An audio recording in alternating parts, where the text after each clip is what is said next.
C'est sous le thème stratégie et mécanismes pour la gestion transparente des fonds de lutte contre le Covid-19 qu'a été célébré à Pointe-Noire devant les directeurs départementaux et les invités de marque ce 11 juillet 2022, la 6e journée africaine de lutte contre la corruption.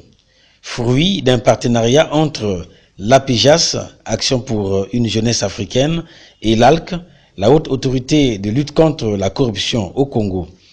Intérêt pour les organisateurs d'éclairer l'opinion publique sur l'impact de la corruption sur les fonds affectés à la lutte contre le Covid-19. Occasion pour les responsables de ces deux entités de présenter les missions de l'APJAS et de l'ALC.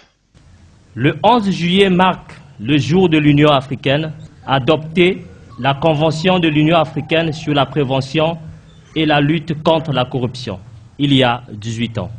APJAS est une organisation à but non lucratif, née au Congo-Brazzaville, implantée actuellement dans près de 17 pays en Afrique et en Haïti en Amérique. L'objectif de APJAS, c'est de former la jeunesse, mais pas seulement de former, mais aussi d'éduquer la jeunesse. Dans APJAS, au sein de APJAS, il y a l'éducation civique. Et cette éducation civique ressort la lutte contre la corruption à l'intérieur.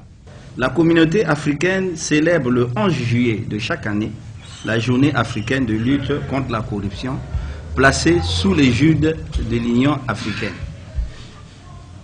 L'Union africaine a institué cette journée pour commémorer la signature de la Convention africaine sur la prévention et la lutte contre la corruption.